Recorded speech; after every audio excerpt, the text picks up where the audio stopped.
Agnès, bienvenue. Merci d'avoir accepté d'être mon invité ce matin et dans ce deuxième webinaire sur le sujet de l'alliance féminin-masculin. Merci à toutes et à tous, je peux le dire ce matin, grâce à la présence de plusieurs représentants de la gente masculine. Euh, et puis bien sûr, bonjour à toutes et à tous qui vous nous suivez en direct sur YouTube. Euh, donc, c'est la poursuite de cette série de webinaires sur ce thème de l'alliance féminin-masculin, une série qui s'est entamée la semaine dernière avec le premier des webinaires et la présence d'Hélène Boulet-Suppot. Ce matin, j'ai donc la joie et le privilège de recevoir Agnès. Nous allons entendre longuement le témoignage. On a préparé ça ensemble. Agnès, c'était vraiment très passionnant de vous entendre. Je suis content que d'autres que moi vont pouvoir profiter de votre témoignage, de ce que vous allez nous dire. Voilà. Donc, je voudrais vous rappeler que ces webinaires sont en lien avec le projet que ma consoeur Patricia Salle-Loiseau et moi-même avons de proposer un processus de groupe sur ce thème aux entreprises. Et notre intention, je l'ai déjà écrit à plusieurs reprises, c'est de promouvoir et de favoriser au sein des organisations le développement d'une plus grande alliance féminin-masculin, d'un meilleur équilibre entre les hommes et les femmes dans les situations professionnelles que nous rencontrons. Alors, en amont de l'implémentation future dans les entreprises de ce processus, et pour éprouver ce processus, nous sommes en train de créer un groupe d'expérimentation où seront réunies 14 personnes, 7 femmes et 7 hommes, qui se réuniront mensuellement, majoritairement en présentiel et probablement aussi un peu en ligne, pendant 6 à 7 mois. En ce moment, nous en sommes au stade où nous recueillons les candidatures à ce groupe et nous constituerons probablement définitivement le groupe autour de la mi-avril. Voilà. Donc, si vous êtes intéressé à de multiples endroits, sur LinkedIn, sur Facebook, je communique en fait le lien vers le formulaire qu'il s'agit de remplir pour poser votre candidature. Voilà. Donc, pour revenir à ce rendez-vous de ce matin, et avant de vous donner la parole, Agnès, peut-être vous dire quelques mots de présentation sur moi. Donc, je suis Fabrice Clément. Mon activité professionnelle principale, c'est le coaching de dirigeants et d'organisations depuis maintenant presque 30 ans. Donc, j'exerce ce passionnant métier à partir de ma propre entreprise que j'ai créée en 1998 et qui s'appelle 7 et Associés, et dont la signature est très présente dans l'esprit de ce webinaire ce matin. La signature de 7 et Associés, c'est transformer les hommes, les organisations, le monde autour de soi. Donc au service de ce que je considère être une mission d'accoucheur des transformations des hommes et des organisations, et aussi pour contribuer à la transformation du monde autour de soi. J'ai une activité soutenue depuis un peu plus d'1 an maintenant sur les réseaux sociaux, au travers d'une page et d'un groupe privé Facebook, d'un profil LinkedIn personnel, d'un profil LinkedIn d'entreprise, et bientôt, d'ici quelques jours, grâce à ma coach Sandrine, qui est pas loin de nous, là, qui veille sur les aspects pratiques de notre webinaire ce matin. Donc, grâce à Sandrine, on va ouvrir un groupe LinkedIn sur ce sujet de l'alliance féminin et masculin, là, dans quelques jours. Et enfin, je suis également présent sur YouTube depuis quelques semaines, avec un certain nombre de vidéos que j'ai déjà postées et d'autres à venir. Voilà. Alors, maintenant, j'en reviens à vous, Agnès, pour prévenir qu'effectivement, le webinaire de ce matin aura 2 grandes parties. La première partie est portée par vous, Agnès. Ça sera à la fois votre présentation, la présentation de votre parcours, et vos réponses à mes questions, et bien entendu, toutes les réflexions et tous les commentaires que vous voudriez faire sur ce sujet-là. Ensuite, disons aux alentours de 9h45, avant ou un peu après, nous donnerons la parole à nos participantes et nos participants qui pourront soit elles-mêmes ou même témoigner autour de ce thème, soit vous poser une question, Agnès. Voilà. Et ça pourra donner lieu éventuellement à une forme d'échange entre nous. Voilà. Donc, je suis voilà, vraiment très content, très heureux de vous accueillir, Agnès, aujourd'hui. Vous êtes une de mes anciennes clientes. J'ai eu la chance de vous accompagner dans une de vos fonctions passées, il y a déjà quelques années. Donc je vous laisse maintenant la parole. S'il y a quelque chose que vous souhaitez dire avant de vous présenter et de nous parler de votre parcours professionnel, voilà, c'est bienvenu. Je vous laisse vraiment libre cours à votre inspiration. Voilà. À vous, Agnès. Bah, écoutez, déjà ravie d'être là, ravie de parler de ce sujet qui me tient très à cœur. Je fais partie, chez Accor d'un réseau, de diversité qui s'appelle RISE, qui est riche de 30 000 membres, justement moitié des hommes, moitié des femmes. Heu et c'est un sujet qui me tient à cœur, à la fois, pour favoriser la diversité, favoriser aussi, la libération des femmes dans le milieu professionnel, mais je crois beaucoup justement à cette alliance du féminin-masculin. Donc, je me sens très honorée et très privilégiée de pouvoir prendre part à cette discussion, en plus avec un parterre justement homme-femme. Et du coup, j'espère qu'on pourra avoir des débats sur le sujet. Donc, je suis vraiment très, très contente. Donc, merci Fabrice pour cette invitation et pour cette super initiative. Je me lance du coup, Fabrice, pour parler et pour me Si, présenter. Heu, oui, peut-être oui, que si vous le vouliez simplement, au moment où vous allez nous présenter votre parcours, peut-être en décrire les principales étapes et aussi de nous expliquer ou de nous raconter en quoi votre identité de femme, le fait que vous soyez une femme, a joué ou non d'ailleurs un rôle dans votre évolution de carrière. Votre brillante évolution de carrière, je devrais dire, hein. bon, je vais me présenter d'abord sur le côté personnel parce que ma partie personnelle est une composante extrêmement importante pour moi et partie de mon équilibre. Donc, je suis mi-parisienne, mi-toulousaine. J'ai atteint le juste équilibre à 20, un peu plus de 20 ans et 20 ans dans chacune des régions. Et je vous le mentionne pour deux raisons. La première raison, c'est que j'ai parfois quelques pointes d'accent à la Jean Castex. Et la deuxième raison, c'est que du coup, j'ai une attache particulière pour le sud-ouest et notamment pour les Pyrénées, ce qui fait que j'ai un rapport particulier à la nature, je pense un peu aussi au temps et à la famille. Voilà, je suis mère de deux filles, Anaïs, 12 ans, et Louise, 7 ans, qui sont aussi très très importants pour moi et qui m'ont fait aussi faire des choix dans l'évolution de ma carrière. Et puis, mariée, très heureuse. Et donc aujourd'hui en poste chez Accor. Ça fait plus de 10 ans que je suis chez Accor maintenant. Et donc j'ai récemment évolué et j'ai pris la direction du développement hôtelier. Donc ça veut dire que je suis en charge de développer le réseau de Accor avec une équipe de 150 développeurs de par le monde. Et donc, pour simplifier les choses, et c'est notre objectif cette année, on est en charge d'ouvrir un hôtel par jour et d'en signer quasiment pareil, voire un petit peu plus. C'est plutôt un et demi par jour. Voilà, donc c'est un job extrêmement enthousiasmant. Et merci Fabrice pour, pour vos encouragements et vos félicitations. Et j'ai eu une formidable évolution là, sur les 4 derniers mois, puisque j'ai été promue à ce poste et je suis aussi entrée au COMEX d'Accor. Et je vous raconterai comment ça s'est passé. Ça a été une très belle surprise et un moment assez exceptionnel. Je reviendrai dessus. Donc, si je reviens au niveau chronologique sur mon parcours, comme je vous l'ai dit, j'ai plutôt grandi dans le sud-ouest, au calme et dans un environnement assez rural par rapport à ce que je vis aujourd'hui. J'ai fait une école de commerce et c'est ça qui m'a amenée à Paris. Et puis, après l'école de commerce, ne sachant pas justement quel était mon secteur de prédilection, et comme ça a fonctionné, donc j'ai pas cherché à.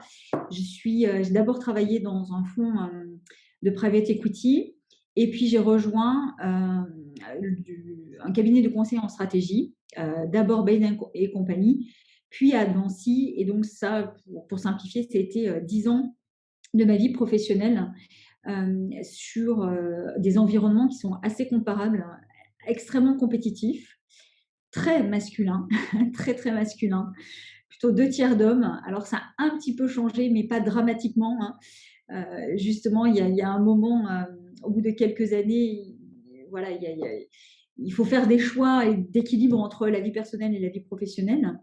Mais ça a été 10 ans extrêmement intenses, super riches d'enseignement, de formation. C'est un peu ce que j'allais chercher, de continuer à apprendre, de continuer à me former, mais aussi très, très intense au niveau travail. Et cette première phase, qui est très riche, à la fois en rencontres, à la fois aussi en intensité de travail et de missions différentes, j'ai choisi de passer à autre chose à l'arrivée de ma première fille, parce que le rythme était tel que je me suis dit, bah, j'adore travailler.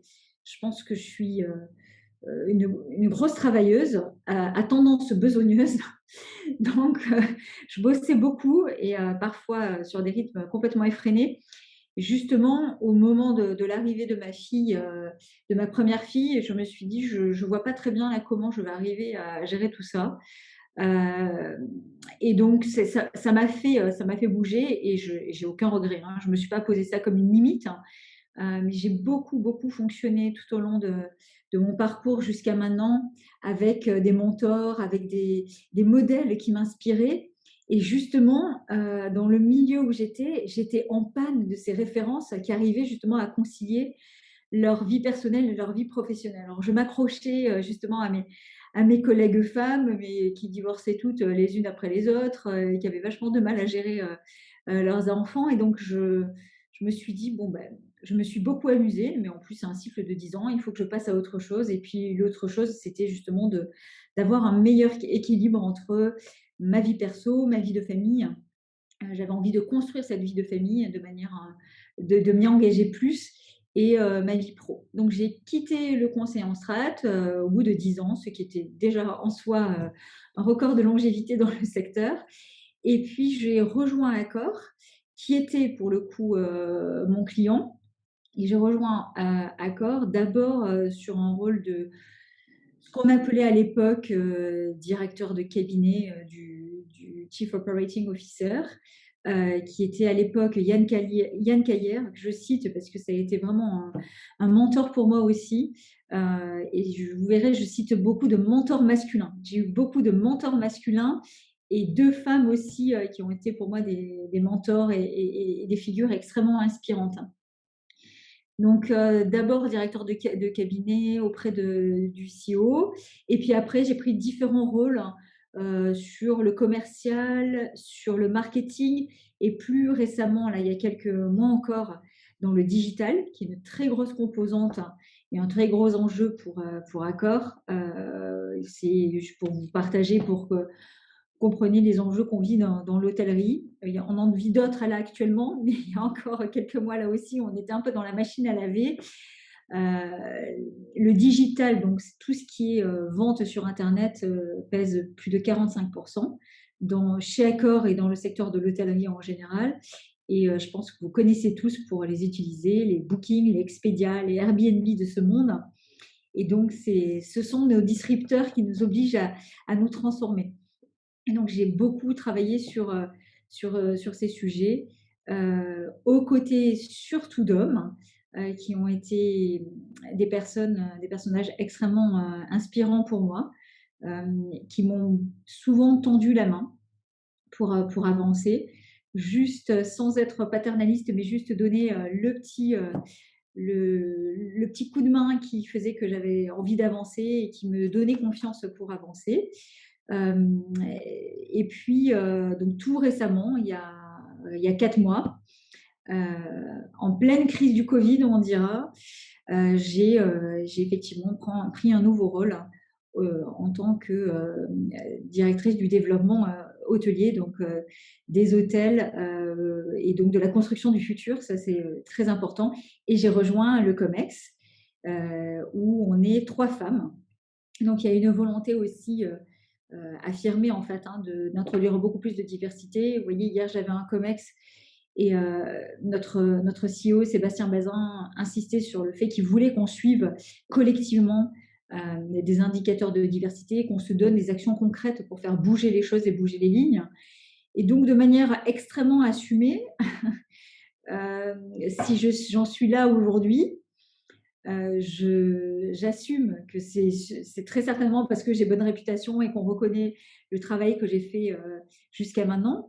Mais je bénéficie aussi d'un contexte qui est clairement favorable, en tout cas chez Accor, aux femmes. Et voilà, il y a eu un bel alignement des planètes, hein, à la fois sur mes compétences, mais aussi sur la volonté d'avoir un top management qui soit plus divers, plus en équilibre justement entre les femmes et les hommes. Et donc voilà où j'en suis aujourd'hui. Comme je vous disais, mon parcours professionnel, il est vraiment parsemé de très belles rencontres parce que j'étais dans des environnements masculins, beaucoup avec des hommes, beaucoup avec des managers, des leaders, des mentors masculins qui m'ont tendu la main quand il fallait, avec je trouve, beaucoup de délicatesse, et j'insiste là-dessus, pas du tout de paternalisme, mais vraiment de la délicatesse. J'ai aussi rencontré deux femmes qui ont marqué mon parcours. Une au tout début de mon parcours chez Accor. Je citerai son nom, Fabrice, en plus vous la connaissez, mais qui m'a marqué, qui s'appelait Evelyne Chabreau, qui était la DRH, qui a été la DRH du groupe et qui m'a beaucoup accompagnée, qui m'a aidée venant d'un monde assez dur où l'humain n'était franchement pas la priorité à l'époque, hein, dans le conseil en stratégie, qui s'est quand même beaucoup transformé depuis, qui a libéré mon côté, je dirais, mon intelligence émotionnelle. Je pense qu'il était un peu enfoui. Elle m'a beaucoup aidée à libérer ça. Elle a commencé par me secouer et un peu me déstabiliser positivement. J'aimais déjà beaucoup le management quand j'ai rejoint Accor, et justement de passer du conseil en stratégie à Accor, qui est une société de service avec énormément de collaborateurs de tous les niveaux, où il y a on voit encore un très très bel ascenseur social. Elle m'avait dit: quelle est votre expérience en management? Je me souviens d'un de ces entretiens. Donc, moi, je lui ai dit: je suis très fière, je gère plusieurs missions à la fois, j'ai une dizaine de consultants que je manage. Elle me dit: bon, ok, vous n'avez jamais fait l'expérience du management. Donc, j'étais vexée comme un pou. Et ça m'a secouée. Je dis: mais pourquoi vous me dites ça? Elle me dit: mais parce que dans le conseil, vous managez des gens qui ont tous le même profil, c'est l'entre-soi, qui sont extrêmement engagés, dédiés, qui avancent en rang, c'est vous dirigez une armée. Euh, Ici, vous rejoignez un monde où il y a tous les profils. Enfin, il faut que vous sachiez gérer tous les profils. Et c'est un management qui est beaucoup plus complexe, divers, beaucoup plus riche aussi. Et donc, il va falloir apprendre tout ça. Et elle m'a beaucoup accompagnée. Ça a été une personne, un mentor exceptionnel, justement pour développer cette intelligence émotionnelle qui est une composante, je ne sais pas si c'est féminine, mais parfois on dit que c'est féminin, mais en tout cas qui est une composante importante chez moi et qui est vraiment mon fuel quotidien. C'est là où je me sens le plus utile dans le management, dans l'attention aux autres, dans le développement des autres. Et ça, je lui dois énormément sur ce sujet.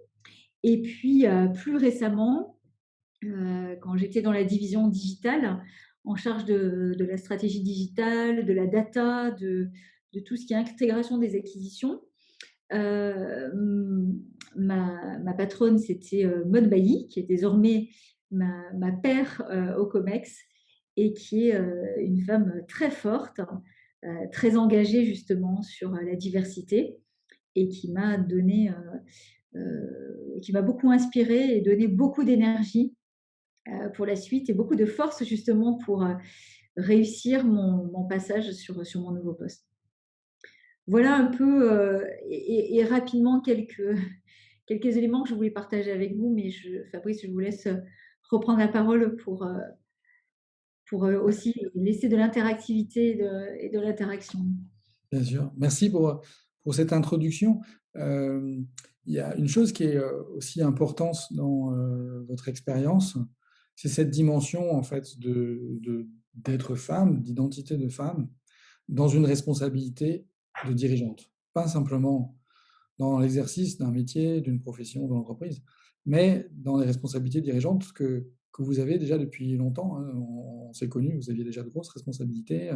Ensuite, vous avez été, si je me souviens bien, patronne de M Gallery dans le monde, et cetera. Donc, ce qui est intéressant aussi pour nous de connaître, c'est voilà, comment ça se vit et comment vous, bien sûr, il n'y a pas de généralité nécessairement, mais comment vous, vous l'avez vécu, cette dimension-là, dans votre responsabilité de dirigeante? Alors jusqu'à il y a peu, c'est pas une question que je me posais. En fait, je j'exerçais pas mon métier, mes fonctions, mon rôle de manager et de leader en me disant, en quoi je l'exerce différemment parce que je suis une femme. Je me posais pas cette question, ce que je fais beaucoup plus, aujourd'hui parce que je me sens plus engagée, je me sens beaucoup plus le devoir de jouer. Alors ça va vous paraître un peu, orgueilleux ce que je veux dire, mais c'est pas grave, je l'assume, de jouer ce rôle modèle, que certaines de mes collègues, ou de mes équipes, de mes membres d'équipe femmes m'encouragent à jouer. Justement pour encourager des femmes à prendre des responsabilités, à assumer leur part de féminité. Donc jusqu'à maintenant, je le faisais peu. Maintenant, en prenant du recul, finalement, bien sûr que c'était le cas. Alors je vais revenir, du coup, un peu plus en arrière, justement, sur mes années de conseil en stratégie. Pour ceux qui connaissent ce secteur, c'est un secteur qui est, extrêmement exigeant et pour, simplifier les choses et les dire de manière un peu simpliste, c'est pas grave. Quand on embauche des consultants en stratégie, c'est souvent pour, de la transformation, de la disruption, mais c'est souvent pour que l'armée de consultants que vous embauchez, ils bossent 2 à 3 fois plus que vos collaborateurs, donc pour travailler sur des sujets en mode vraiment très accéléré. Donc le rythme est vraiment, vraiment effréné. Et moi, donc comme je vous disais, j'ai décidé de quitter le conseil pour retrouver un équilibre vie perso, vie pro. Néanmoins, j'avais déjà pris conscience que ma vie personnelle était très importante et que c'est là que j'y trouvais mon énergie. Donc j'ai besoin de cet équilibre-là, qui penche la balance penche plutôt en faveur de la vie perso que de la vie pro. Donc c'est extrêmement important pour moi de me ressourcer avec ma famille, avec mes enfants, par le sport, par la nature. Donc il faut que je libère du temps aussi vis-à-vis du pro pour pouvoir aller chercher ma ressource dans cet équilibre personnel. Et donc, contre toute attente, je dirais, déjà dans le conseil à la stratégie, je projetais en fait, je projetais sans le vouloir, mais avec du recul, euh, je cherchais à trouver quand même une certaine forme d'équilibre qui est en général, enfin bon voilà, quand vous êtes dans ce métier-là, on vous dit c'est le sacrifice absolu sur l'autel du travail. Bon, ben moi, je résistais à ça parce que c'est comme ça que je suis faite et constituée. En tout cas, j'en ai pris conscience justement les années où j'ai beaucoup travaillé. Et finalement, quelques années après, surtout mes collaboratrices, hein, que je continue de voir, me disaient ça nous rassurait énormément. Ça nous rassurait énormément de savoir que quelqu'un arrivait à peu près concilier sa vie perso et sa vie pro. Du coup, pourquoi je vous dis ça? C'est que, pour le coup, je pense qu'en tant que femme et bizarrement, on a plus cette autorisation d'avoir ça et surtout moi dans mon métier aujourd'hui, hein, chez Accor, il y a des carrières qui sont assez incroyables, souvent d'hommes qui ont, travaillé sur tous les continents. Malheureusement souvent, en sacrifiant leur vie personnelle et je crois que pour les femmes, on a plus cette autorisation qui parfois se retourne contre nous en cliché, hein, en disant mais faites attention à respecter votre vie de famille, etc. Mais on peut se permettre effectivement d'affirmer que cet équilibre entre le personnel et le professionnel est important, souvent du fait familial, mais comme je vous dis, moi, ça n'a pas été toujours parce que j'avais des enfants. Donc voilà, avant c'était un peu par hasard, parce que c'était moi, mais de savoir que finalement c'était un modèle qui était inspirant, hein, pour des femmes qui étaient prêtes à travailler beaucoup, mais qui n'étaient pas prêtes à tout sacrifier, ben, aujourd'hui, je l'assume complètement. Je l'assume complètement au point que euh, mon DRH actuel, lorsque pour le poste, on a eu les entretiens et les discussions, euh, il y a deux choses qui m'ont marqué, qui m'ont aidé à prendre pleinement le poste. La première chose, c'est que mon DRH, justement, m'a dit, à la question que je lui posais, je suis extrêmement flattée que vous me proposiez ce poste, mais ça me semble un gros step change. Alors, pourquoi moi?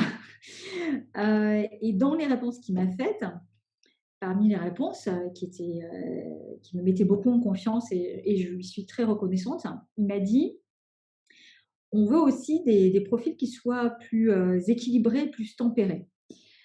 Ah, je me suis dit, mais c'est marrant ça. Bon, je vis ma vie et voilà, j'essaie de faire en sorte que moi, ça me ressource, mais je ne cherchais pas à le communiquer. Je dis, mais c'est-à-dire, ben, dis, on sait que tu as, justement, tu cherches un équilibre assez fort entre ta vie personnelle, les passions que tu as, ta famille, et puis ta vie professionnelle. Et c'est aussi des profils qu'on a envie, justement, d'introduire aussi dans un COMEX. On n'est pas obligé de travailler comme des damnés 24-24, 7 jours sur 7. C'est pas forcément le modèle, c'est pas le modèle de tout le monde. Il faut accepter qu'il y en a d'autres. Et ça, je veux vous dire, c'est extrêmement confortable aussi. La deuxième, bonjour, la deuxième chose qu'on a discuté, c'est que mon prédécesseur, qui est brillantissime, donc c'était aussi pour moi un gros défi de passer après lui, Gaurav Bhushan, il passe 200 jours par an dans un avion. Et donc, ça, c'était pas tout à fait compatible avec tout ce que je vous raconte. Donc voilà, moi, étant, comme on m'avait donné la permission de, quelque part, l'autorisation, ou en tout cas qu'on reconnaissait le fait que j'avais peut-être un profil équilibré, si je peux utiliser ces mots, je dis, bah voilà, si le job, c'est de voyager tout le temps et d'être 200 jours par an dans un avion, en toute humilité, je ne saurais pas l'assumer. Je ne saurais pas faire. Je saurais pas faire. Et puis, si je tiendrais 6 mois, et puis après, je perdrais cet équilibre que j'essaie en permanence de chercher. Donc, je dirais, je ne suis pas 100% sûre, mais je me dis qu'effectivement, aujourd'hui, en tout cas encore aujourd'hui, on donne sûrement plus cette permission aux femmes qu'aux hommes. En tout cas, c'est ce que je peux sentir naturellement. L'autre chose qui est très importante pour moi, et ça, pour le coup, j'en ai pris conscience qu'il n'y a pas si longtemps. Alors, un peu aidée par vous, Fabrice, hein, sur mon rôle de mère. Et puis également, en me disant, parce que souvent on m'a posé la question, mais quelles sont les barrières que tu t'es fixées, les choses que tu n'osais pas faire parce que tu étais une femme? Et souvent, je répondais, ben, rien en fait, ce qui était un peu atypique et qui la réponse ne plaisait pas forcément, en disant, ben oui, mais souvent il y a le plafond de verre, mais en fait, je dois dire, je ne l'ai jamais ressenti. Et pour le coup, je suis allée chercher en me disant, mais pourquoi en fait, je ne l'ai jamais ressenti. Et ça, je crois que je le dois beaucoup à mon éducation et à mes parents, et particulièrement à mon père et à mon grand-père, qui était, alors à ma mère aussi, hein, qui a toujours bossé, qui a toujours dit, ma fille, il faut que tu sois indépendante financièrement, il faut que tu bosses. Donc voilà, ça, elle a fait son rôle, elle a joué son rôle. Euh, mais pourquoi je dis mon père et mon grand-père? Parce que, alors, il y a quelques années, il y a pas si longtemps, il y a 4-5 ans, je dirais, euh, je lis quelques livres pour m'inspirer. Et donc, c'était le livre de Nathalie Loiseau, notre ancienne ministre européenne de l'Europe, qui a écrit un livre qui s'appelle, qui est plutôt féministe, hein, qui s'appelle Prenez tout. Alors, prenez tout, ça veut dire ne refusez rien parce que justement, vous vous posez des limites. Et dans son livre, elle fait référence à Indira Gandhi. Elle appelle ça, alors ça vient d'elle, hein, j'ai cherché, c'est pas vraiment, mais j'aime bien cet exemple. Elle appelle ça le syndrome d'Indira Gandhi. Et qu'est-ce que c'est? Elle explique justement que lorsque Indira Gandhi a été interrogée par de multiples personnes en disant, mais comment dans un pays comme l'Inde, où la place de la femme est quand même souvent très particulière, pour ne pas dire secondaire, comment vous avez accédé à de telles fonctions, aux plus hautes fonctions? D'où ça vient? Qu'est-ce qui vous a donné cette force et cette énergie? Comment vous avez franchi les barrières? Et ce qu'elle répondait, c'est que c'est beaucoup son père qui l'a libérée de ces barrières, justement en lui disant: «Ma fille, tu peux tout faire dans la vie. Ne te pose aucune limite, tu as toutes les capacités pour y arriver et, tu peux tout faire, jusqu'à être la leader de ce pays.» Euh, et je crois que ça, c'est un sujet important. Moi, je me suis beaucoup retrouvée dans cet exemple-là.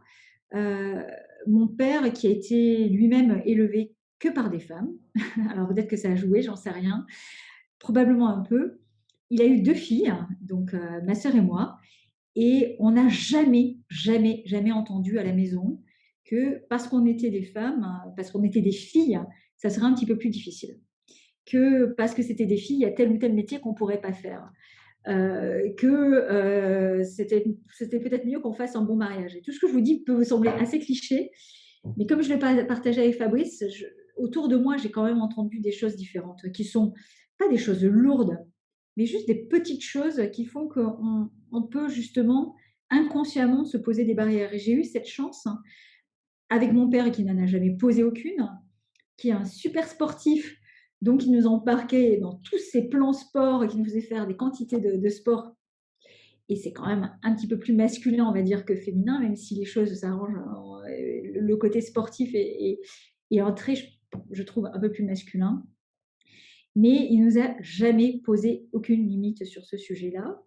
Et mon grand-père, qui était une figure, alors là, pour le coup, très paternaliste, à tendance un peu machiste, et ben lui, bizarrement, avec ses petites filles, de la même façon, il nous a beaucoup poussés et jamais n'a mentionné des choses qui pourraient, quelque part, genrer notre conception du monde ou influencer notre conception des choses et nous fixer des barrières inutiles. Et ça, voilà, j'ai pris conscience que très récemment que ça avait probablement beaucoup, beaucoup pesé dans ma vie personnelle et puis dans ma vie professionnelle, de ne pas me poser de limites et de ne pas me dire non, il y a des limites, comment je vais faire? Non, d'y aller, de me dire on y arrivera, on trouvera toujours à s'arranger. Et jusqu'à maintenant, ça m'a plutôt porté chance et porté dans ce que j'ai fait. Ah, Fabrice, vous êtes sur mute. Merci. Non seulement ça, mais quand vous m'avez parlé de ça il y a quelques jours, quand on préparait ce webinaire, euh, ce qui m'a semblé aussi flagrant, en tout cas dans mon ressenti, c'est combien ça a pu vous donner aussi de force dans des situations que vous avez évoquées aussi et dont je crois qu'il serait vraiment enrichissant pour tout le monde voilà, de vous entendre sur ce sujet. Comment vous avez, justement, en rencontrant tout à l'heure, juste avant le début du direct, là, on en parlait, rencontré cet ordinaire d'une femme dans un milieu professionnel. Euh, et donc là, vous m'avez parlé, je me souviens notamment de deux situations, une au COMEX, et puis, mais aussi une quand vous avez travaillé beaucoup dans le champ du DSI. Oui. Euh, et je pense que ça, voilà, moi, quand vous m'avez raconté ça, je me dis, ben oui, mais quelle force intérieure il faut avoir pour pouvoir voilà, se positionner et puis voilà, confronter, contenir ce que l'on reçoit. Et Mm. j'ai associé ça, bien sûr, il n'y a pas seulement ça, il y a qui vous êtes au-delà de votre histoire, mais aussi à ces conditions favorables que vous avez vécues grâce à voilà, cette attitude vis-à-vis de vous, de votre père et de votre grand-père. Alors, je vais vous raconter effectivement deux anecdotes que Fabrice évoque, euh, qui sont aussi que je me suis toujours senti le droit plutôt naturel de remettre à la place des personnes justement qui provoqueraient un déséquilibre ou en gros ce qu'on appelle désormais le sexisme ordinaire et qui ferait preuve de sexisme ordinaire. Alors, c'est pas comme ça qu'on l'appelait, mais en fait, en gros, de faire des blagues machistes ou de déstabiliser justement sur des attitudes pas très correctes. Et c'est vrai que euh, je me suis toujours senti le droit de remettre, de recadrer les choses. Donc, j'ai deux anecdotes. Alors, Frédéric, vous avez dû le connaître si vous avez travaillé dans le milieu de l'IT. C'est quand même un milieu qui reste extrêmement masculin, hein. Malheureusement, partout dans le monde et encore plus en France, on n'a que 10% de femmes qui travaillent dans ces secteurs. Malheureusement, les écoles d'ingénieurs ont toujours cette terrible statistique des 10%, donc c'est destiné à rester quand même très masculin. Et donc, quand je suis arrivée chez Accor, je travaillais sur un gros projet informatique, hein, avec des personnes qui étaient là depuis très longtemps, qui n'avaient jamais travaillé avec des hommes. Et donc qui ouais, régulièrement quand même avaient des comportements que je qualifierais de très limitants sur le sujet, justement sur le côté remarques machistes et sexisme ordinaire. Et puis moi, un jour, j'ai été confrontée à ça. On avait une discussion qui était assez animée. Il y avait un groupe, hein, où on était une dizaine de personnes autour de la table. La discussion était animée. On avait chacun nos convictions. Et la personne en face de moi, avec qui ça se passait jusqu'alors assez courtoisement, a totalement dérapé et m'a dit, de toute façon, c'est pas un métier pour les bonnes femmes, tu comprends rien, devant 10 personnes, hein. Tu comprends rien, tu fais comme si tu comprenais, tu comprends rien au sujet. En gros, laisse-nous entre nous. Bon, c'était très agressif, non seulement sur le fond, mais aussi sur la forme. Le ton est très, très, très fort. Donc, je me suis demandé ce que j'allais faire. Et puis, finalement, j'ai pris la décision de me lever, de partir et de dire à la personne, c'est absolument inacceptable, hein, un tel comportement. Donc, soit tu t'excuses, tu viens t'excuser. Je pense que tu vas assez rapidement comprendre que c'est des propos qui sont totalement intolérables et inacceptables. J'attends tes excuses et on pourra reprendre la discussion. Si tu ne t'excuses pas, jamais on ne retravaillera ensemble. Et donc, la personne est venue rapidement s'excuser. On a eu vraiment une discussion franche et sincère. Et justement, ça n'a plus jamais eu lieu. Et quelque part, ça nous a rapprochés.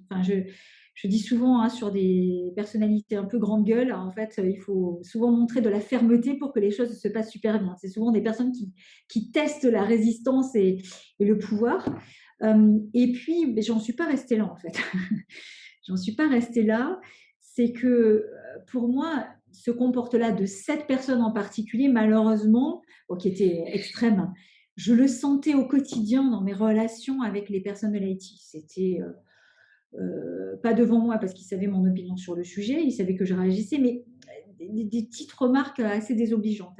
Et donc, je me souviens, ils avaient fait un film et une vidéo pour savoir ce que les gens pensaient de l'IT, comment ça se passait, mais pas sur ce sujet-là en particulier. Et donc, moi, j'avais fait une page de pub sur le sujet en disant, écoutez, messieurs, je pense qu'un de vos gros enjeux, c'est vraiment d'avoir plus de diversité dans vos équipes. Je pense qu'il faut vraiment mixer, hein, ça vous apportera des idées différentes. Et puis, en termes de comportement et d'attitude, c'est hyper important que vous mettiez quand même beaucoup plus de délicatesse dans vos façons de travailler. Et donc, je l'avais fait sur le ton de l'humour, mais le message était quand même plutôt bien passé. Et, voilà, et les choses, en tout cas, allaient beaucoup, beaucoup mieux avec moi, mais même on faisait vraiment tous attention, surtout dans ces milieux extrêmement masculins, que les choses se passent mieux. Je dirais c'est des petites actions, de ne pas se laisser faire, de ne pas laisser passer des choses comme ça, même sur le moment, même si je peux vous assurer que c'est hyper déstabilisant, surtout que vous êtes face à 9 autres hommes, donc c'est extrêmement déstabilisant. Et puis personne ne prend votre défense, hein. Ça, c'est quand même, je veux dire, le comportement était tellement agressif que n'importe qui aurait pu dire, mais c'est inacceptable ce que tu viens de faire. Donc ça, personne n'a fait ça. Et après, de se dire, non seulement je résous cette situation pour moi, mais aussi faire en sorte que ça n'arrive à personne d'autre. Parce que je ne suis pas sûre que tout le monde ait le courage d'affronter et de ne pas se laisser faire, de partir, de quitter une réunion et de dire, soit on fait table rase, soit on ne travaillera plus ensemble. Et l'autre situation, l'autre anecdote que je voudrais partager avec vous, alors celle-là, elle était beaucoup plus stabilisante parce que j'étais pas d'égal à égal. Donc, je me retrouvais il y a quelques années chez Accor. C'était ma première intervention face au COMEX dans ma position précédente. Donc, on faisait une grande présentation sur notre stratégie digitale avec Maud Bailly, justement.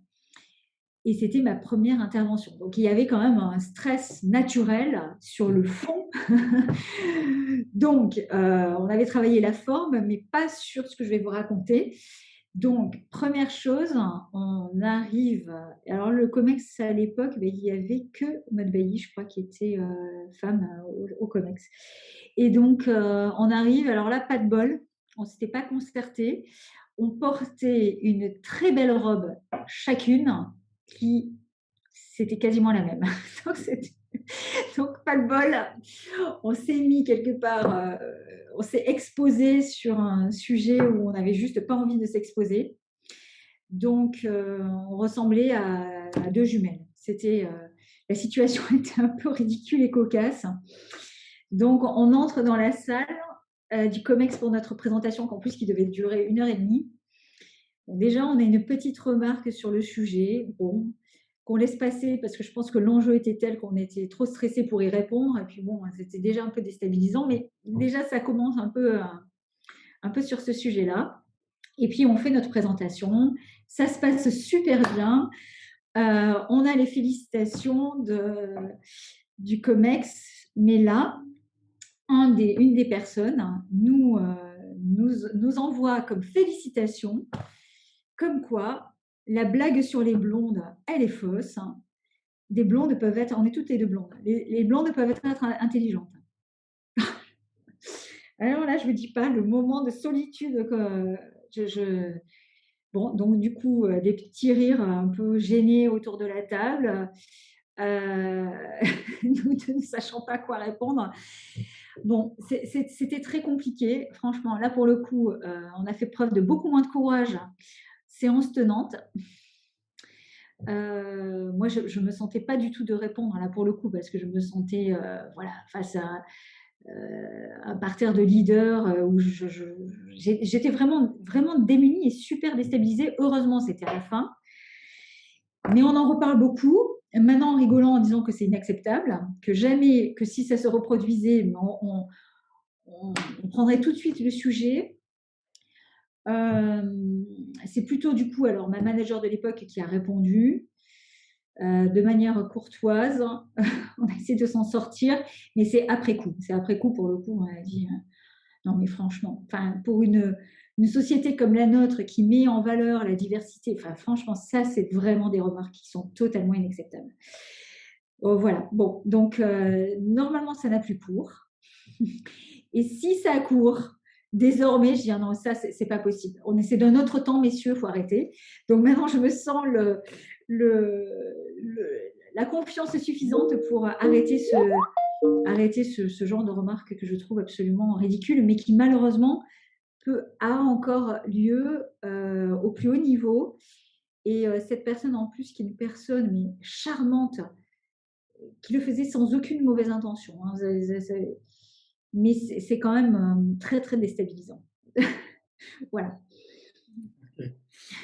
Je propose d'avancer dans cette progression sur ce sujet pour aborder justement ce thème un peu moins sous l'angle homme-femme et plus sous cet angle justement du féminin, du masculin, comme on l'a formulé avec Patricia et moi-même.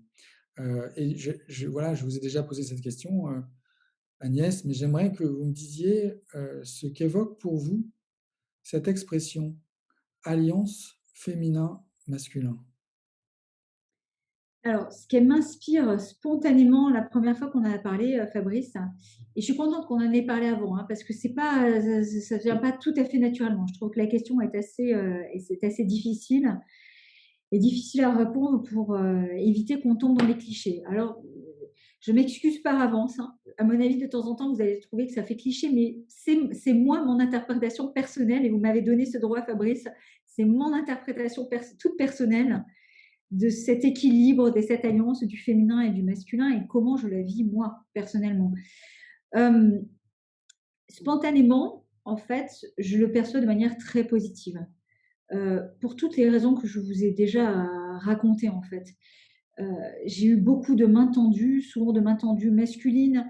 Je pense que les hommes de ma vie, dans mon enfance, ont joué un rôle sans le savoir, justement sur ce bel équilibre des forces. Donc, spontanément, ce qui me vient, c'est positif. Euh, Maintenant, si j'essaie de le qualifier un petit peu plus précisément, euh, je dirais que dans le féminin, et là je vais parler de moi, sinon je vous dis je vais tomber dans les banalités et les clichés. Dans le féminin, clairement, il y a le côté, euh, le premier sens de féminin, c'est l'apparence physique. Euh, c'est un sujet que c'est ce que j'aime assumer ma féminité, y compris au travail. Ça ne me fait pas peur. Et alors encore plus pendant le Covid, venir bien habillée au travail ou être bien habillée chez moi derrière un écran, je trouve ça formidable. Ça me donne une énergie formidable. Donc j'assume totalement ma féminité, probablement beaucoup plus que par le passé lorsque j'étais dans un milieu extrêmement masculin où je pense que je le gommais pour, pour pas qu'il y ait de problème ou j'en sais rien. Mais en tout cas, aujourd'hui, c'est une féminité, euh, une apparence qui est totalement assumée. Voilà, de mettre des belles robes, des beaux bijoux, de jouer complètement la carte de la féminité. Ça, c'est ce que je dirais dans ce que moi, je considère comme le féminin, le côté beauté féminine. La deuxième chose, c'est, je pense, l'attention aux autres, l'intelligence émotionnelle. Non pas que les hommes n'en ont pas, mais comme je vous l'ai dit tout à l'heure, je pense qu'on encourage plus les femmes à exprimer leur intelligence émotionnelle et leur attention aux autres.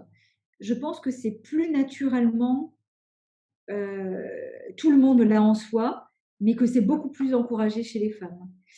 Et auparavant, ça pouvait m'agacer un peu, disant mais pourquoi ça serait la qualité d'une femme et pas d'un homme. Enfin, c'est absolument cette intelligence émotionnelle en entreprise, c'est quelque chose qui apporte énormément dans le style de management, le style de leadership et surtout en ce moment. Mais je dirais que on a été, c'est quand même des générations qui ont été élevées comme ça. Il y a le côté justement maternelle, qui ne veut surtout pas exercer en entreprise, mais on est plus encouragé à le faire. Ce qui est dommage qu'on n'encourage pas plus les hommes à le faire, même si c'est de plus en plus le cas. Mais à la limite, j'ai envie de dire, je le prends et je l'assume. Et je l'assume beaucoup plus aujourd'hui que, comme je vous le disais, comme je vous relatais la discussion que j'ai eue avec mon DRH, qui m'encourage dans ce sens-là. Donc, cette attention aux autres, cette sensibilité émotionnelle, que je n'assigne pas l'émotivité. Alors, pour le coup, ça, je pense qu'il vaut mieux qu'on se tienne à distance de ça. euh, mais voilà, je trouve que c'est un trait féminin qu'on va retrouver de manière plus assumée, voilà, plus assumée en entreprise. Maintenant, j'assume beaucoup plus que par le passé.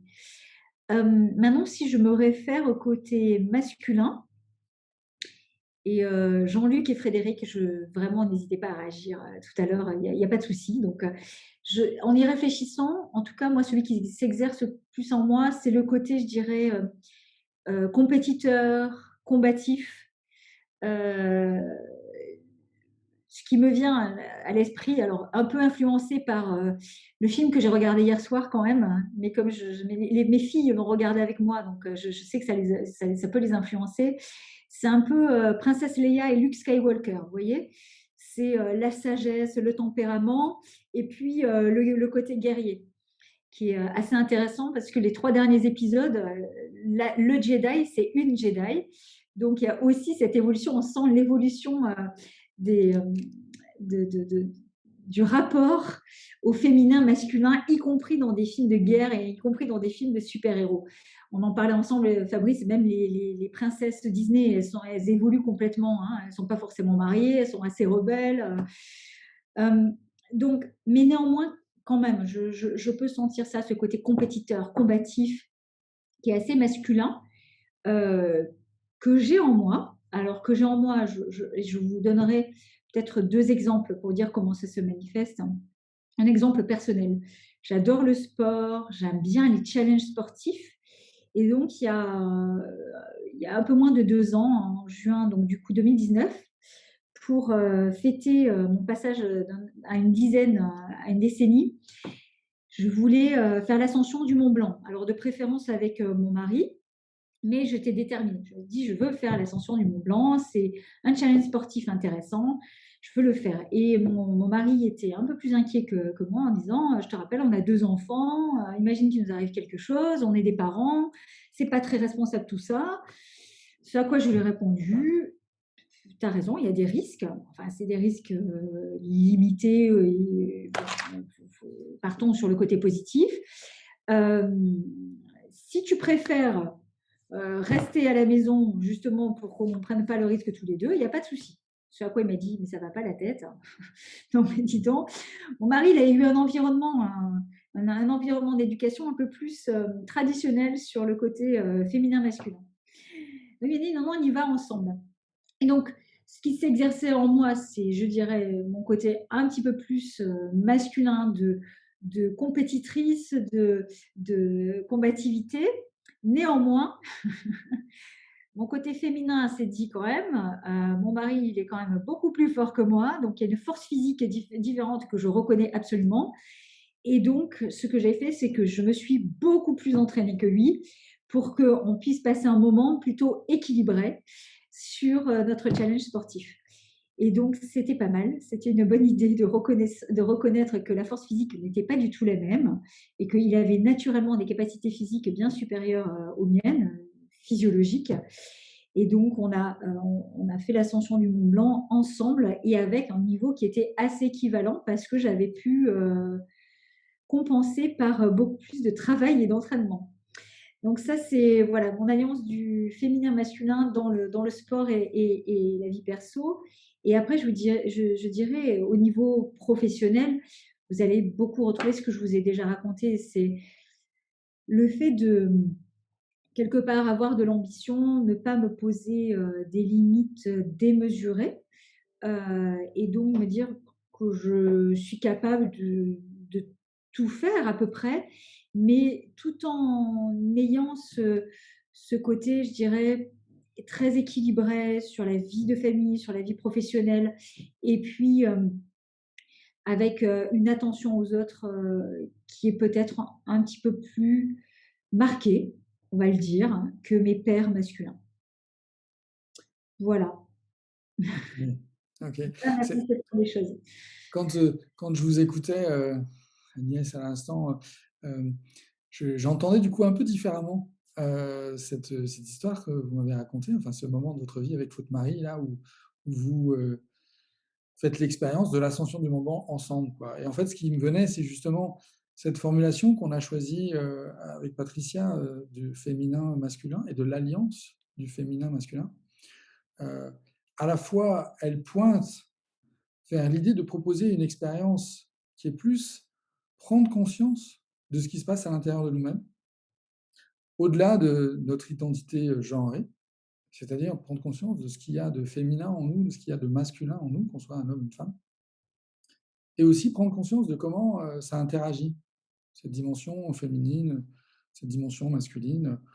Dans l'histoire et dans certaines traditions, on pourrait faire des parallèles avec le yin et le yang, dans la tradition chinoise, taoïste, chez Jung, animus, animat, choses comme ça. Bien sûr, on peut faire tous ces parallèles-là. Donc, c'est une dimension qui a déjà été approchée sous cet angle-là, pas simplement un homme, une femme, un homme, mais voilà, du féminin, du masculin. Mm. Et cette question, bien sûr, ce qui est intéressant, c'est aussi de s'appuyer sur l'expérience d'être un homme, d'être une femme, d'être en interaction homme-femme. En quoi ça nous renvoie justement à une alliance qui est aussi intérieure, pas seulement extérieure. Donc là, bon, il est quasiment 10 heures. Je vous propose de passer la parole aux participants du webinaire. Peut-être qu'on reviendra aussi à d'autres questions avec vous, Agnès, plus tard. Mais c'est vrai que ça me donnait envie de vous poser cette question autour de, mais finalement, comment vous l'avez un peu expliqué déjà, mais comment vous avez fait cette expérience avec votre mari et comment justement ça a été de l'ordre de l'alliance du féminin et du masculin, non seulement entre vous, entre la femme que vous êtes et l'homme qu'il est, mais aussi à l'intérieur de vous. Voilà. Mais c'est vraiment à ça que j'aimerais inviter maintenant les participants qui le souhaitent, qui souhaitent prendre la parole pour témoigner autour de ce thème. Laissez libre cours à votre inspiration sur ce sujet ou poser une question si c'est ça qui vous vient.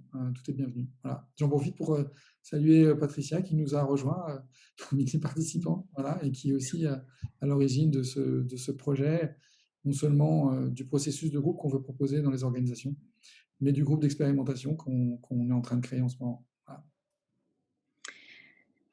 Merci, merci Fabrice. Juste bonjour et j'ai entendu votre témoignage Agnès et moi j'ai juste envie de vous dire que c'est, heu, c'est très touchant de voir votre rayonnement, et cet équilibre. Parce qu'il est si rare cet équilibre, quand, les femmes sont à des responsabilités, comme la vôtre et je trouve ça génial que vous puissiez, le mettre en avant aussi, aussi librement, aussi fortement et avec autant de rayonnement.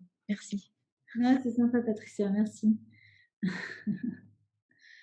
Patricia, c'est ce que c'est, parce que non seulement aujourd'hui elle accompagne déjà depuis un moment des dirigeants d'entreprise, mais elle a été elle-même dans des positions de responsabilité autour des ressources humaines, en particulier au PMI. Donc elle sait aussi ce que c'est que d'être dans une position dirigeante et, voilà, et de ce qui relève de cette position-là en étant une femme, quoi. Voilà. Mmh. Pas seulement au PMU, Fabrice, à la Croix-Rouge et dans un cabinet de conseil. Donc Ah! j'ai quelques Oui, souvenirs, des formats en cabinet de conseil et ça m'a bien parlé Agnès. ok, alors, voilà, libre à vous de prendre la parole.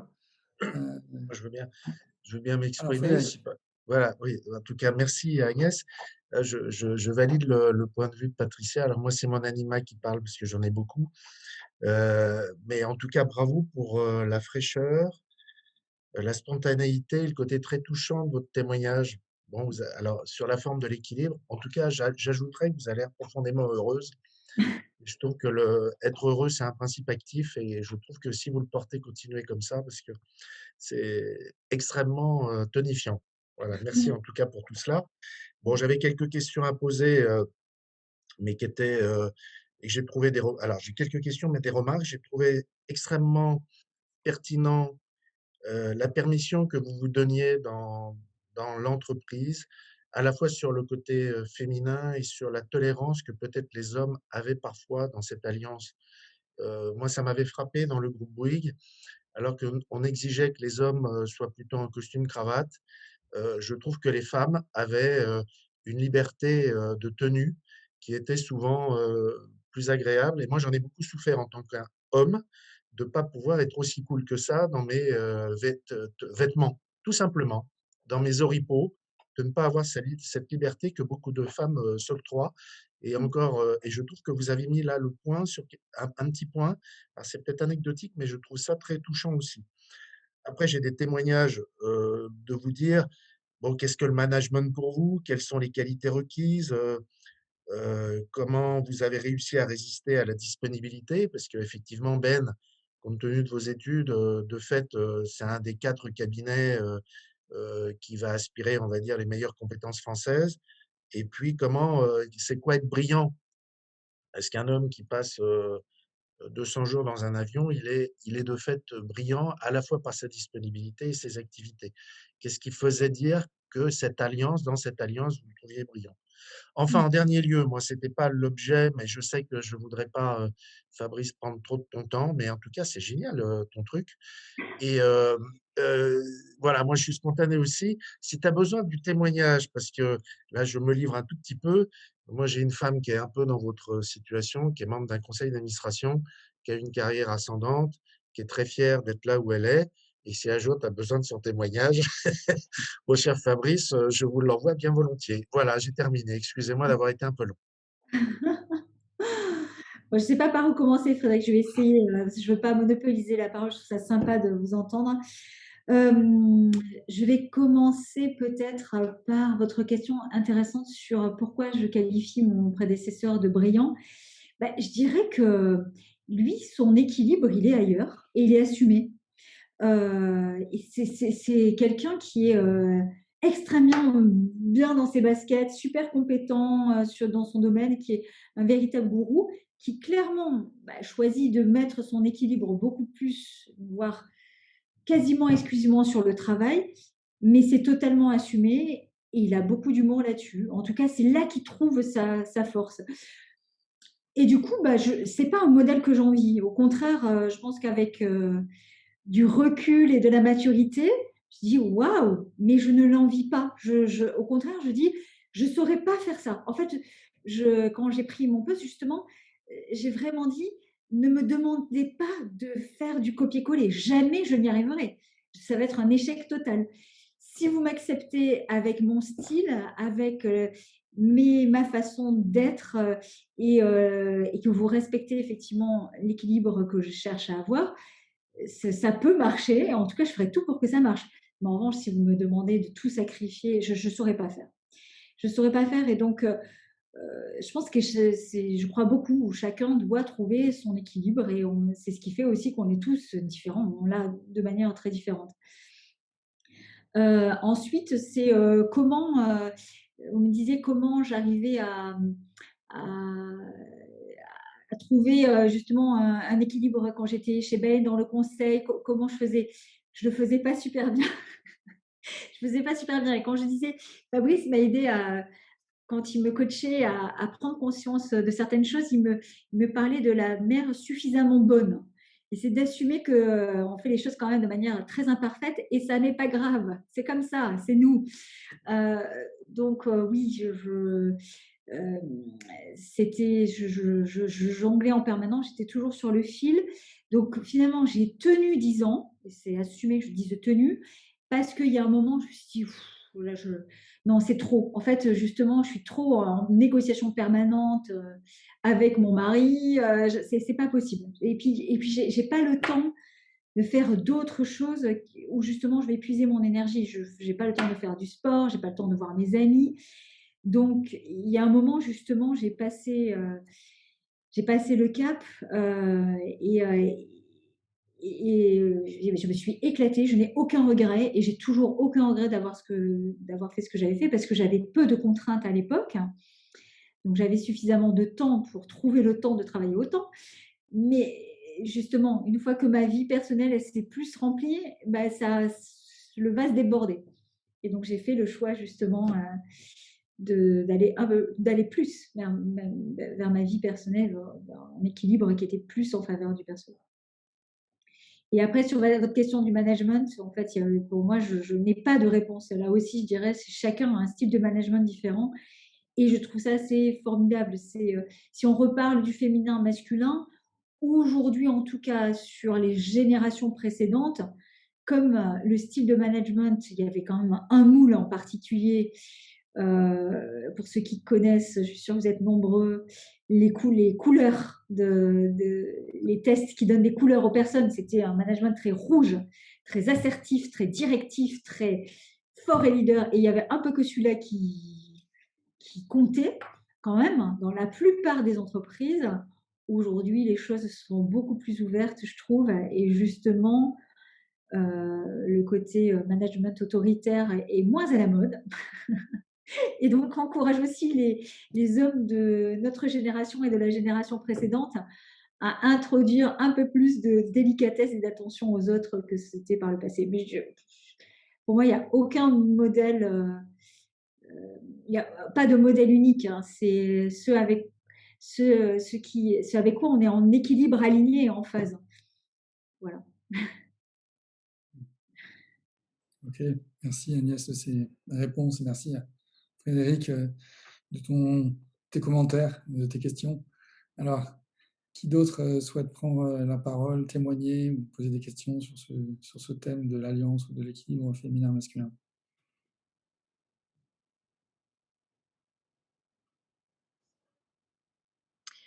Moi, j'aurais bien envie d'avoir vos avis sur ce qu'a dit Agnès à propos de la sensibilité. Je pense que bah, je partage pleinement cette idée que peut-être le féminin accueille mieux ou différemment sa sensibilité. Et ça serait intéressant d'avoir vos points de vue sur ce sujet, si vous voulez. Je veux bien témoigner sur ce sujet et d'abord remercier Fabrice et Patricia de créer les conditions en fait de ce partage et de l'expression sur ce thème qui est aussi essentiel pour chacun d'entre nous, mais je pense pour de manière plus globale pour l'évolution de la société, de nos sociétés et voilà plein de choses. Remercier aussi Agnès pour son témoignage que je trouve absolument effectivement enfin, remarquable, très inspirant et vraiment effectivement, enfin, je pense qu'il y a peu de dirigeants dont émane un tel équilibre et autant de rayonnement. Donc vraiment merci beaucoup. Parce que je crois que vous avez bien souligné le fait qu'effectivement, en tant que femme dirigeante, il y avait un besoin de rôle modèle à la fois masculin et féminin, mais je crois que c'est vrai aussi pour les hommes, qui ont aussi besoin de rôle modèle masculin, bien sûr, mais féminin également. Heu le témoignage que je peux apporter sur cette quête de l'alliance du féminin et du masculin, c'est que enfin moi j'ai une première partie de carrière, je veux dire le mot, heu, très justement dans une énergie très masculine au sens très projeté vers l'extérieur, très volontariste. Donc effectivement à Lyonnaise des Eaux, où j'ai eu le plaisir de travailler avec Frédéric Sénéchal, inspiré du reste par un dirigeant venu du monde du bâtiment, Didier Hautebout, très dirigeant du bâtiment, ce qui a été ma culture familiale, euh, puisque j'ai un père architecte, un grand-père maçon et un arrière-grand-père maçon. Donc effectivement, cette culture du bâtiment, c'est partie intégrante de mon éducation. Et donc j'étais vraiment dans cette projection vers l'extérieur, à gravir les échelons, à aller toujours plus haut, toujours plus loin, toujours plus fort. Jusqu'à ce qu'il y ait un choc émotionnel dans ma vie qui m'a dit bah, non, tu as peut-être oublié un certain nombre de choses dans cette quête. Et que cette sensibilité, pour il y a peut-être hypersensibilité en fait, que j'avais complètement réprimée de par l'éducation et de par comment mon parcours. J'ai fait une étude d'ingénieur, j'ai fait des études d'ingénieur. Euh, Plutôt effectivement militaire. Donc voilà, donc ça a rajouté une couche, si je peux dire. Et effectivement, donc il y a eu un choc qui fait qu'effectivement, toute la, on va dire, toute la partie émergée de l'iceberg, enfin, immergée de l'iceberg, c'est réveillée. Et j'avais eu la chance, effectivement, avec ce dirigeant du bâtiment, de travailler avec un coach que Frédéric a connu également, Bernard Auchin, qui a été aussi un homme très inspirant.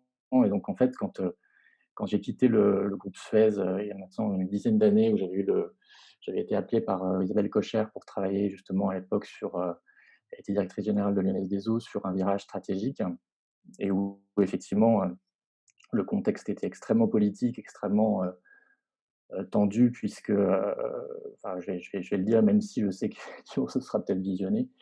Voilà, vous imaginez une directrice générale de 45 ans, avec entourée par que des hommes, parce que là on était loin de la parité qui effectivement, voilà, donc c'était très sportif.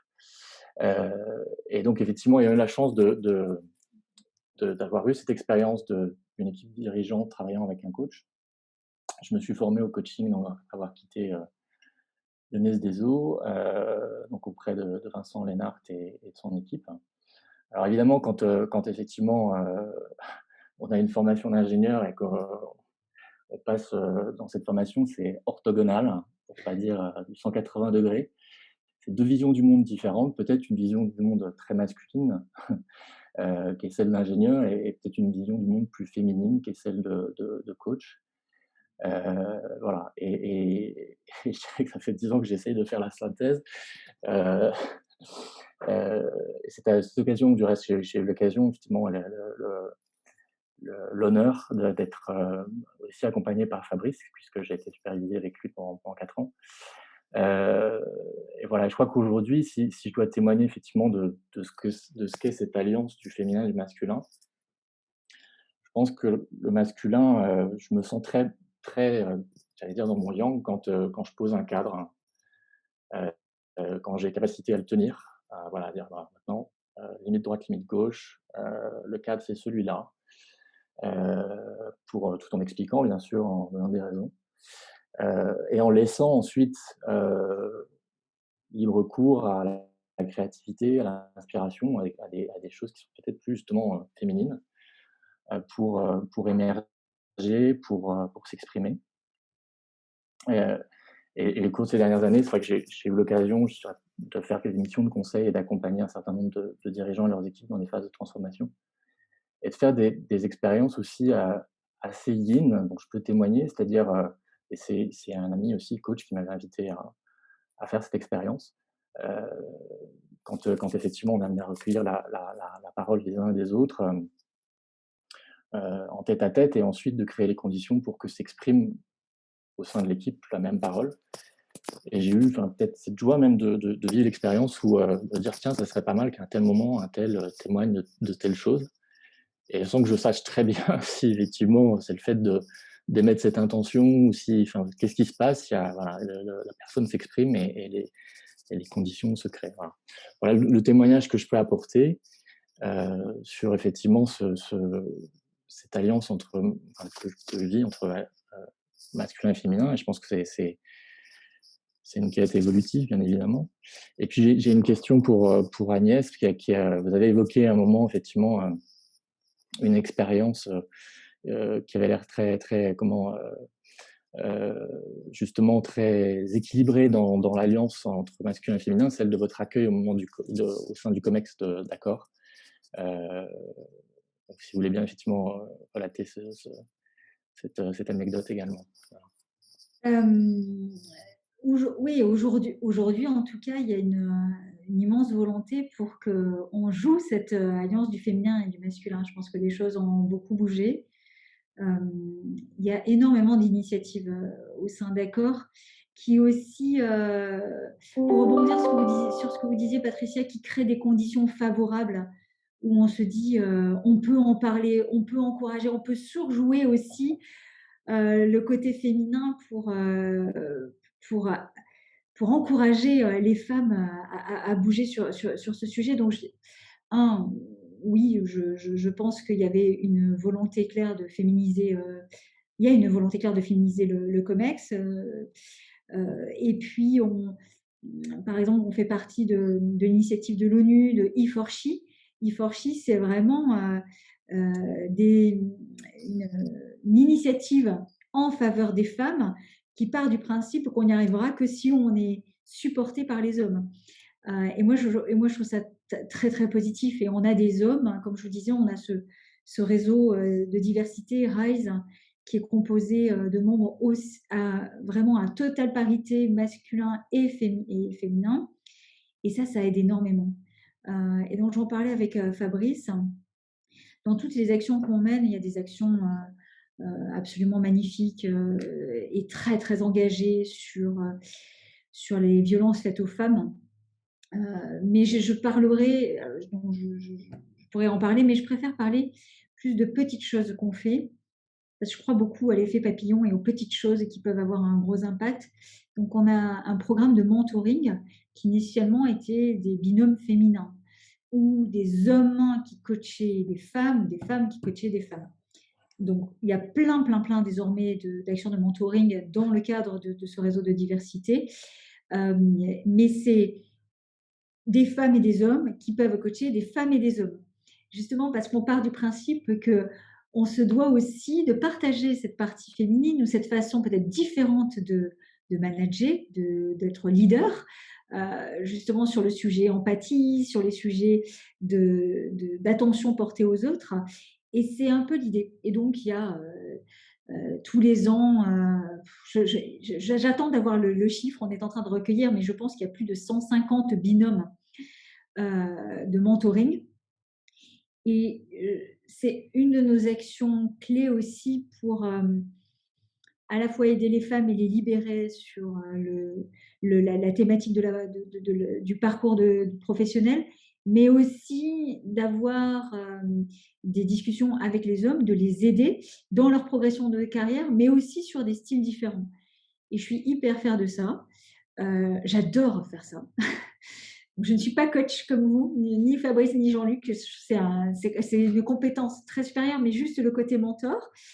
Et pendant la crise, justement, hier, pas plus tard qu'hier, suite au COMEX, j'ai proposé justement qu'on mette ça en place, que chaque membre du COMEX ait des actions ciblées pour, bien sûr, retenir nos talents, mais prendre le temps de cette attention aux autres dans un environnement où on est dans l'incertitude totale, où en plus, comme on est dans le secteur qui est quand même, comme certains d'entre vous, extrêmement durement touché, où il y aura de l'impact social.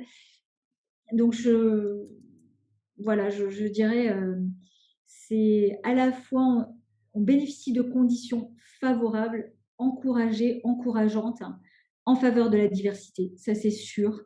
Et Sébastien Bazin est vraiment un sponsor leader fort sur le sujet. Et en plus, il y a plein d'initiatives de différentes personnes, chacune et chacun à notre niveau, pour tenter de mener des actions qui fassent bouger les lignes sur le sujet. Donc, clairement, quand même, je suis dans un environnement que je trouve bienveillant sur le sujet, qui est encourageant sur ce sujet-là. Ok. Peut-être je vous propose un dernier témoignage ou une dernière question, peut-être de Isabelle ou de Karine. Vous n'avez pas encore, pas encore exprimé, mais c'est pas obligatoire. Hein, il n'y a pas de vraiment. C'est bienvenu si vous préférez garder le silence. Mais voilà, on est à 10 minutes. Avant de faire un petit tour de conclusion, je pense qu'il y a une dernière expression. Peut-être Karine, ouais, je te vois parler. Est-ce que vous m'entendez? Ouais, c'est bon. On t'entend, ouais.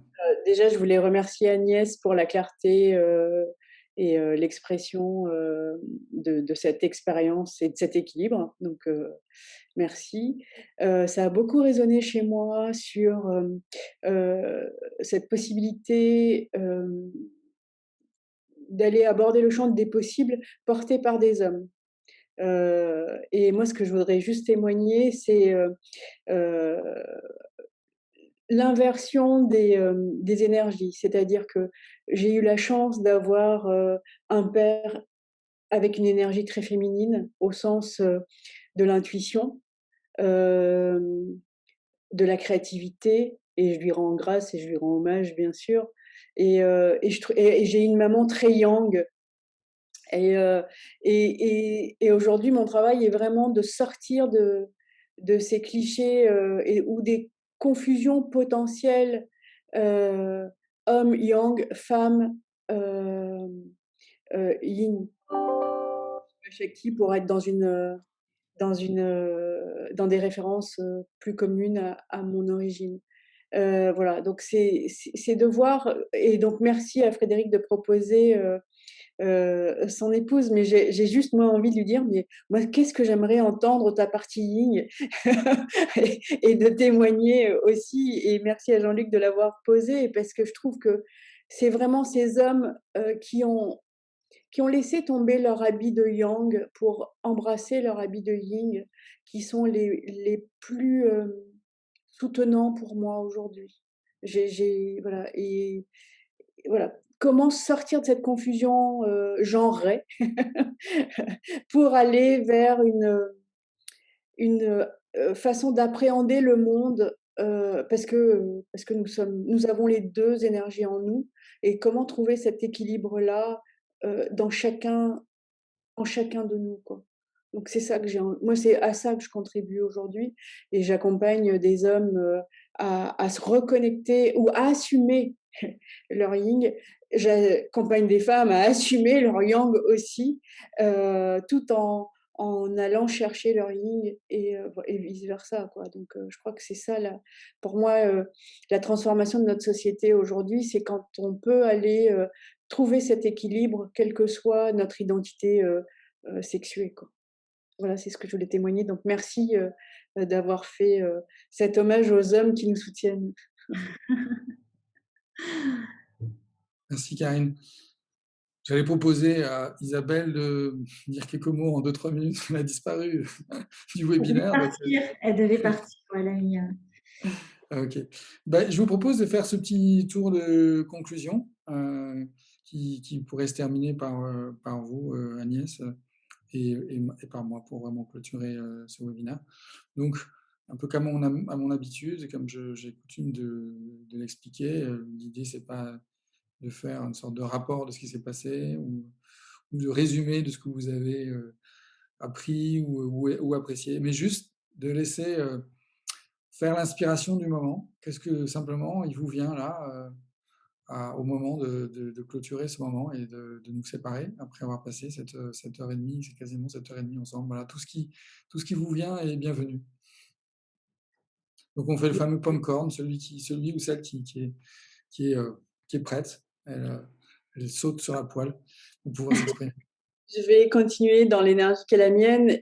Vous dire merci à tous pour ce partage, pour la qualité de ce partage. Et moi, cette heure et demie passée avec vous vient résonner sur la beauté de cette alliance. Et c'est celle-là que j'ai envie de partager avec vous. Moi, je rebondis et j'ai envie de dire que ça me remplit de joie de penser à cet équilibre global et dans plein de champs, pas seulement au travail. Merci, très bien. Et moi, je suis très touché par tout ce qui s'est passé. Et j'ai pas osé, Karine, peut-être m'exprimer un peu plus sur mon témoignage, mais j'ai accepté ton lien LinkedIn, donc on pourra en parler si ça te fait plaisir. Pour le reste, je suis très touché et comme il fait beau aujourd'hui, je sais pas, il y a une forme de plénitude, voilà ce que je ressens. Plénitude, équilibre, équanimité. Merci, Frédéric.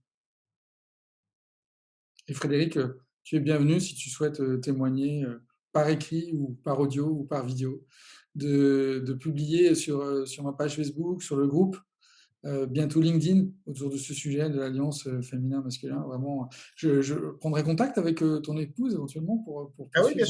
sûr, D'accord. ah bah ça, je serais très touché, parce que enfin, en tout cas, oui, vous pouvez être en contact. Peut-être besoin de tes services aussi, on ne sait pas. Merci en tout cas. Bienvenue. Merci beaucoup à toutes et tous. Enfin, voilà, ce qui vient effectivement en mode popcorn, c'est que l'acceptation de soi est aussi un chemin. Voilà.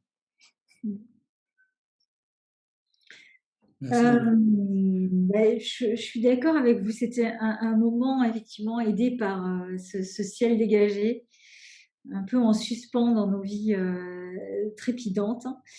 Donc c'est très chouette de prendre ce temps-là. Et puis j'ai envie de dire à l'audience qui est là, qui est déjà une audience conquise et active et engagée sur ces sujets, mais aussi à ceux qui nous verront après en replay sur YouTube, c'est de jouer le rôle d'apôtre et d'avoir ce rôle important. Alors, sur nos enfants, nos petits-enfants, parce que je suis sûre que c'est une influence énorme et probablement la plus forte influence. Et puis aussi dans nos milieux professionnels, de prendre ce temps d'échange tel qu'on le fait aujourd'hui avec des pairs, avec des collaborateurs, avec d'autres membres d'équipe pour favoriser, et j'aime beaucoup, Karine, ce que vous dites, cette libération du yin chez les hommes et du yang chez les femmes. J'aime beaucoup cette image. Voilà, pour ceux qui y croient, je trouve que ça fait partie de notre rôle de continuer, pas du tout ce combat, mais cette délicate transformation. Merci.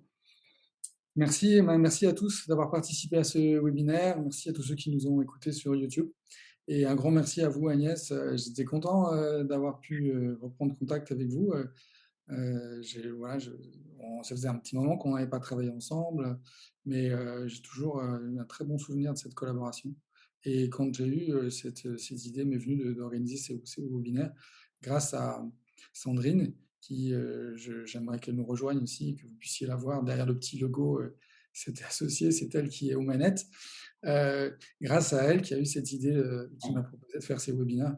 J'ai pensé à vous tout de suite, comme je vous l'expliquais, avant même que je comprenne que vous aviez eu cette magnifique promotion et que voilà, c'était encore bien plus prestigieux, bien sûr, pour nous, pour moi, de vous recevoir dans ces conditions-là. Mais ce que j'apprécie beaucoup, c'est que dès le départ, vous avez montré beaucoup d'enthousiasme et d'envie de parler de ça et de participer. Et ça a été très, très agréable aussi pour moi. Donc, un grand merci à vous, Agnès. C'est un immense Peut-être plaisir. Sandrine, pardon, excusez-moi. Sandrine, merci de nous rejoindre et merci à toi d'être aussi un peu l'initiatrice de ces webinaires et puis qui est aux manettes, parce que sans tes compétences, qualifications techniques, il n'y aurait pas de direct, il y aurait peut-être un peu de webinaire, mais bon, ça serait plus compliqué au niveau de la communication. Donc, je l'ai déjà dit la dernière fois, mais vraiment un grand merci à toi pour tout ce que tu apportes. Bravo. Avec plaisir. Bravo à tous. Merci à tous. Peut-être juste un petit mot, comment tu as ressenti cette matinée, enfin cette heure et demie ensemble, et ce qui s'est dit toi-même à travers l'expérience que tu fais de ton féminin et de ton masculin? Bah, déjà, je trouve ça bien qu'il y ait, au moins un peu plus d'hommes que sur la première session. C'est très intéressant. Et puis après, bah, moi, j'ai aussi un peu le même parcours que Agnès, hein. Je suis entrepreneur depuis 10 ans et je suis la seule fille dans la famille et la dernière de la famille. Donc, je ne sais pas si je peux dire que j'ai eu de la chance, mais en tout cas, ouais, j'ai toujours été épaulée par des hommes et c'est ce que je disais à Fabrice. Je pense que cet équilibre homme-femme, est vraiment très important. Hem, les hommes nous apportent et nous apportons aussi de la douceur aux hommes. Donc, voilà comment je ressens mon équilibre homme-femme, mon équilibre féminin-masculin, cette alliance. Je ne sais pas si j'ai répondu à ta question, Fabrice? Brillamment, Sandrine, oui. Donc voilà, je voudrais juste dire 2 choses pour conclure. Vous renvoyer au fait que, comme je l'ai évoqué au tout début de ce webinaire, sur les différentes plateformes sur lesquelles je communique. Je vous transmettrai de nouveau le lien pour poser votre candidature et participer, si vous le souhaitez, à ce groupe d'expérimentation autour de ce sujet de l'alliance féminin-masculin. Et puis, je vous donne rendez-vous la semaine prochaine, mercredi prochain, donc nous serons le 31, et j'aurai la joie d'accueillir Magali Laurent, qui est anciennement DRH de Sofitel Monde et membre du comité de direction de Sofitel Monde à l'époque où c'était Robert Gamo-Jones qui était le patron de Sofitel Monde, voilà, qui viendra nous rejoindre et qui a aussi depuis beaucoup évolué, qui aujourd'hui a une activité essentiellement autour du coaching de vie. Elle est aussi professeure de yoga et elle fait aussi du coaching en entreprise. Voilà. Donc rendez-vous si vous êtes intéressé aussi par son témoignage et puis par continuer de contribuer à cette évolution des consciences autour de ce sujet du féminin et du masculin, de l'alliance ou de l'équilibre entre les deux.